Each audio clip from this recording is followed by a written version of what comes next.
Hello friends, here I am once again Siddharth Singh और मेरे साथ हैं श्रीशेष कुमार सिंह एडवोकेट।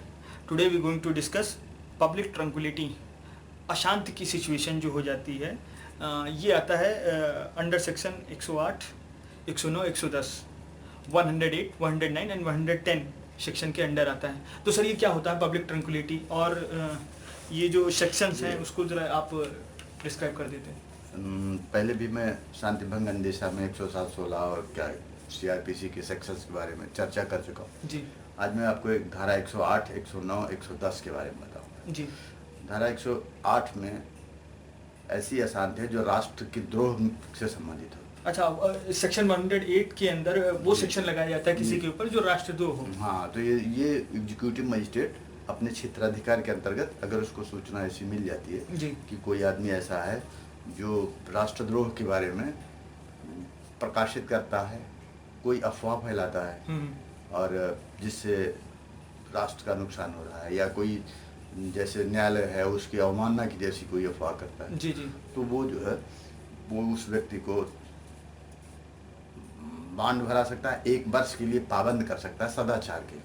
अच्छा है कि वो ऐसा कोई कार्य न करेगा, उसके लिए उसको बेल बांड भराना पड़ेगा, बांड भरा लेगा और इवन सिक्योरिटी भी ले सकता है। अच्छा, लेकिन वो 1 वर्ष के लिए उसे पाबंद कर सकता है जी जी, ऐसे अपराध में। जी ठीक है जी। ये धारा 108 ये राष्ट्रद्रोह के मामले। अच्छा, तो इसमें अगर किसी के ऊपर लगाई जाती है धारा 108, मेरे ख्याल से क्या कहते हैं, अगर राष्ट्रद्रोह किसी के ऊपर लगता है तो ये काफ़ी बड़ा ऑफेंस माना जाता होगा। तो फिर ये सिर्फ एग्जीक्यूटिव मजिस्ट्रेट कोई ट्रायल नहीं करेगा, वो सिर्फ पाबंद कर देगा आपको सदाचार करने के लिए उस व्यक्ति को जो राष्ट्रद्रोह के मामले में अफवाह फैलाने जैसी चीज पर ही, प्रकाशन पर, जैसे कुछ करता नहीं है सिर्फ अफवाह करता है। जी जी जी। तो ऐसे लोगों पर ये होगा तो 1 वर्ष के लिए उसको पाबंद कर सकता है और उससे बांड भरा सकता है। अच्छा अच्छा, मतलब ये बहुत बड़ा ऑफेंस नहीं माना जाता है। बड़ा अफवाह करते हैं उसके लिए सदाचार के लिए रोक लगाने के लिए ये व्यवस्था। अच्छा जी, है ना जी। जिसको जो ऐसा अपराध है जो दिखता नहीं है लेकिन अफवाह कर रहे हैं जी पब्लिक के बीच में जाके, है ना, राष्ट्रद्रोह के बारे में कि इस राष्ट्र ये होना चाहिए, वो होना चाहिए, आप डिफेम कर रहे हैं देश को, तो उनके खिलाफ ये कार्रवाई हो सकती है। सदाचार उनके अंदर अच्छी भावना पैदा करने के लिए मजिस्ट्रेट उनसे बांड ले सकता है, बांड भरा सकता है, सिक्योरिटी भी ले सकता है ना। वो 1 वर्ष से अधिक की नहीं होगी, 1 वर्ष की होगी। क्लियर? ये हो गया धारा 108।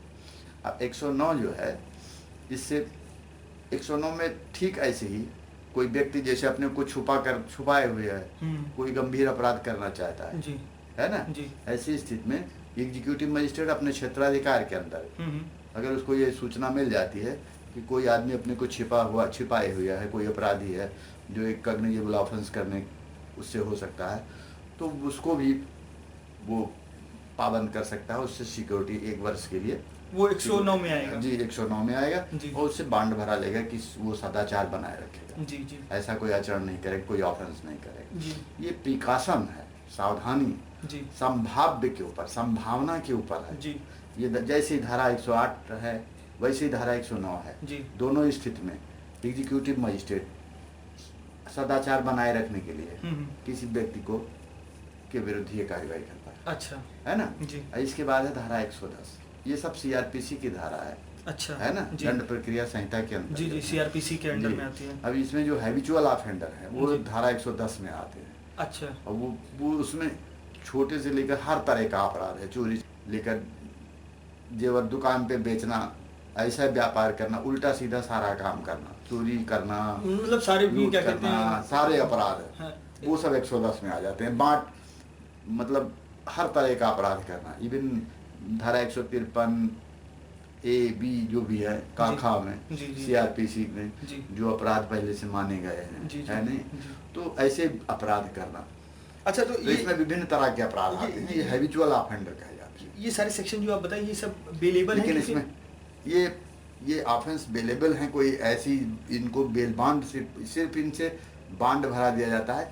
110 सबसे गंभीर माना जाता है। अच्छा अच्छा, इसमें 110 में क्योंकि हैबिचुअल ऑफेंडर है और तरह तरह के ऑफेंस करता है जी, है ना जी। और इससे जो है पब्लिक में ज़्यादा अशांति होने की स्थिति रहती है जी। इसलिए इनको 3 वर्ष तक के लिए बांड एग्जीक्यूटिव मजिस्ट्रेट अगर उसको सूचना मिलती है कोई ऐसा आदमी है और वो ऐसा कृत्य कर रहा है तो उसे पाबंद कर सकता है और सदाचार के लिए उससे जमानत ले सकता है, बांड भरा सकता है और ये 3 वर्ष से अधिक।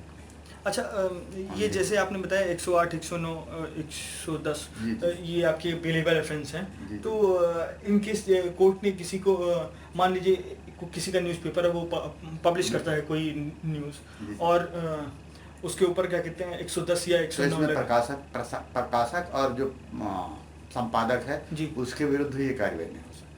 अच्छा, न्यूज़पेपर के ऊपर ये न्यूज़पेपर को बहुत छूट मिली हुई है। अच्छा, आपने यहाँ जैसे कोई प्रकाशन कराता है ना, तो उसके खिलाफ कार्रवाई होगी, लेकिन जो संपादक है और जो प्रकाशक है उसको विशेषाधिकार नहीं। मान लीजिए कि उन्होंने कोई ऐसी न्यूज़ उठा ली जो हमारे क्या कहते हैं गवर्नमेंट के या फिर क्या कहते हैं इंडिया के अगेंस्ट है, तो उसमें क्या ऐसी स्थिति में भी प्रकाशक और उनको इम्यूनिटी में उनको छूट मिली हुई है और वो विशेष परिस्थितियों में ही उनके खिलाफ करेंगे। अच्छा, मतलब हमारे क्या कहते हैं जो मीडिया हाउस है उनके ऊपर ये चीज़ नहीं अप्लाई नहीं होता है, उनके ऊपर बहुत सीमित अप्लाई होता है, बहुत ऐसी परिस्थितियों में जब कोई गंभीर मामला हो तभी ऐसा हो सकता है। अच्छा, ये आर्डनिक तौर पे कुछ छापने पर उनके खिलाफ कार्रवाई नहीं होती, संपादक खास तौर से संपादक पर और जो प्रकाशक है। अच्छा, उनके ऊपर ये नहीं अप्लाई होगा, बाकी ये कॉमन मैन्स के ऊपर अप्लाई होगा। और मान लीजिए अच्छा क्या कहते हैं कोई तो अखबारों की स्वतंत्रता पर प्रभाव पड़ जाएगा, फिर वो खुल के कोई चीज छाप नहीं सके। हाँ, ये तो है ना जी, फिर वो डेमोक्रेसी इंडिया की थोड़ी सी इफेक्टेड तो इसलिए ऐसा जी है ना।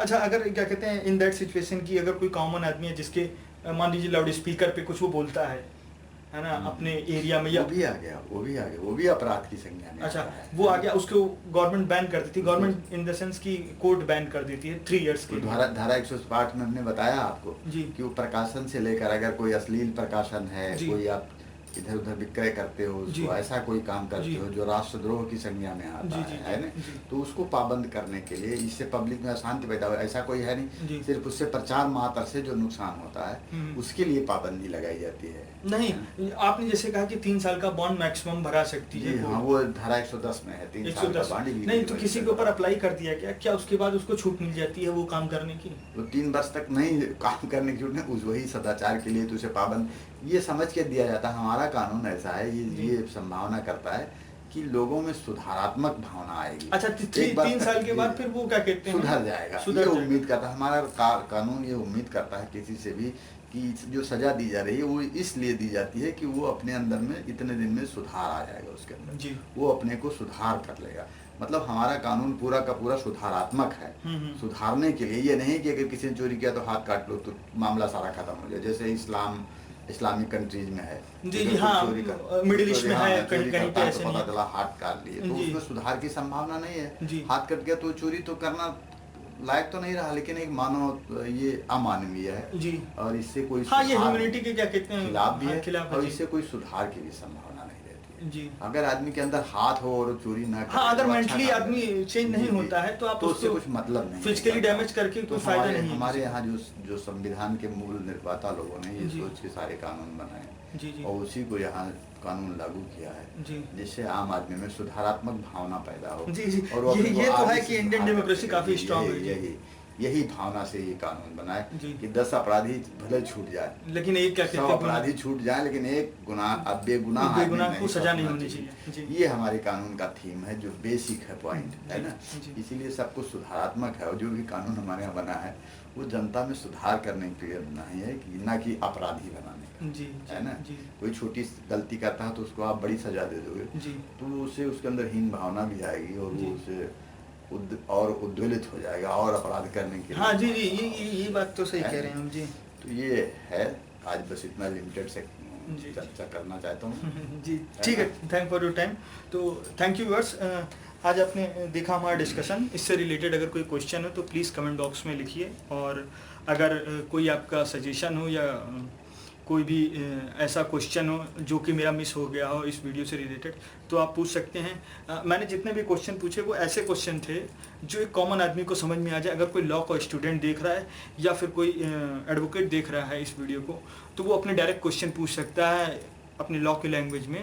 ये वीडियो के लॉ के स्टूडेंट या फिर किसी एडवोकेट के लिए नहीं है, ये हर कॉमन इंडियंस के लिए है जो हिंदी समझ सकता है। और अगर आपको ये इंग्लिश में वीडियो चाहिए तो प्लीज़ नीचे कमेंट में लिखिए, हम इंग्लिश में भी ये वीडियो आपको अवेलेबल करा सकते हैं विद सबटाइटल।